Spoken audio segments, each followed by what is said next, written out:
মুহূর্তে আমরা ষষ্ঠ শ্রেণী দ্বিতীয় পর্যায়ক্রমিক মূল্যায়নের বাংলার 7 নম্বর স্কুলের প্রশ্নের উত্তরগুলো দেখব। একে আছে সঠিক উত্তরটি নির্বাচন করো।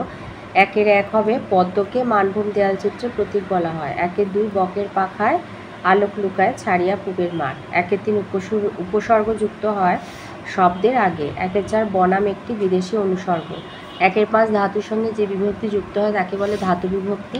একের 6 উপসর্গের অপর নাম হলো আদ্য প্রত্যয়। 2-এর 1 নবনীতা দেবসেনের প্রথম প্রকাশিত বইয়ের নাম কি? প্রথম প্রত্যয়। 2-এর 2 শরতের আশীর্বাদ তোমাদের ওপরে ঝরুক, কে এমনটি কামনা করেছিল? সূর্য। 2-এর 3 ফাঁকি গল্পটি কার লেখা? রাজকিশোর পট্টনায়কের। 2-এর 4 পিঁপড়ে কবিতায় কবি কাকে দুঃখ দিতে চাননি? পিঁপড়েকে। 2-এর 5 দুধে মাটি কি? দুধে মাটি কি লিখবে? এক প্রকার হালকা বেলে মাটির প্রকারকে দুধে মাটি বলে, যার মধ্যে সাদা রঙের প্রকাশ বেশি বলে এরকম নামকরণ করা হয়েছে। 2-এর 6 দিয়েছে সকালবেলা তাজা ফল বিকালে কিভাবে বিক্রি হয়?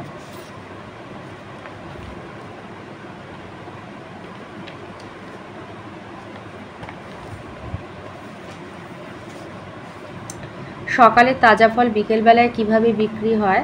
সকালবেলা শিশির ভেজা তাজা ফল বিকেলবেলায় অবহেলায় বিক্রি হয়। এই যে বিকেলবেলা অবহেলায় বিক্রি হয়। 2-এর 7 দিয়েছে গ্রীষ্মের আকাশের রং কীরকম? তামার হাঁড়ির মতো। 3-এর 1 বলেছে আগে বছর আরম্ভ হতো অগ্রহায়ণের সম্ভাব্য কারণ কি?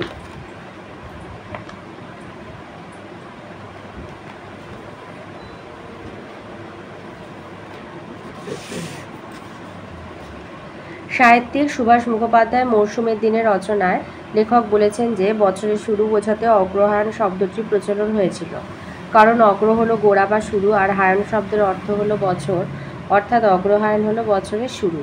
আবার এই সময় নতুন ধান বা নতুন ফসল তোলে চাষিরা, তাদের ধারণা নতুন ফসল দিয়ে সূচিত হতো বছরে। এইসব কারণে লেখক প্রশ্নোক্ত মন্তব্যটি করেছেন। 3-এর 2 আঁধারেতে থাকে হাট, কবি একথা বলেছেন কেন?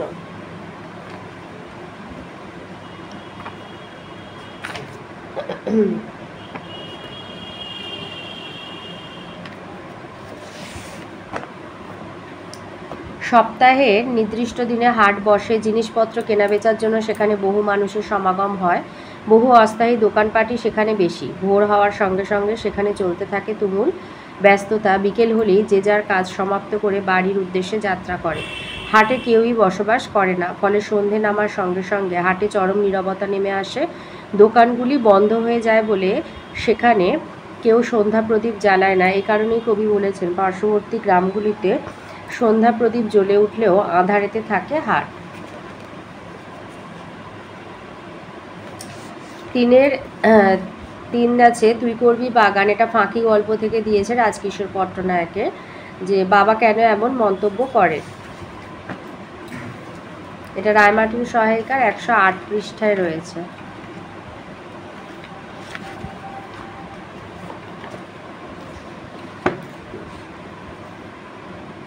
তুই করবি বাগান রাজকিশোর পট্টনায়কের ফাঁকি গল্পে গোপালের বাবা এমন মন্তব্য করেন কারণ ছেলে আম গাছ না লাগিয়ে ফুলের বাগান করতে আগ্রহী দেখে বাবা বললেন তাদের বাগানের মাটি বেলে মাটি, জল দেবারও সুবিধা নেই। এর উত্তরে গোপাল যখন বলল সে নিজের হাতে জল দেবে ফুল গাছে, তখন তার বাবা রেগে গিয়ে বলেছেন যে নাকি নিজের হাতে জল তুলে স্নানটুকু পর্যন্ত করতে পারে না,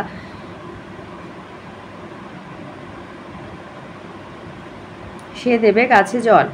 এই কারণেই গোপালের বাবা বলেছেন তুই করবি বাগান।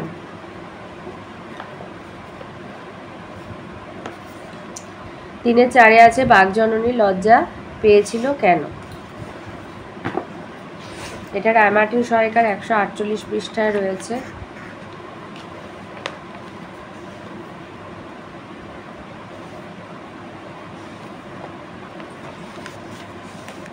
এই যে বাঘজননী লজ্জা পেলেন কেন?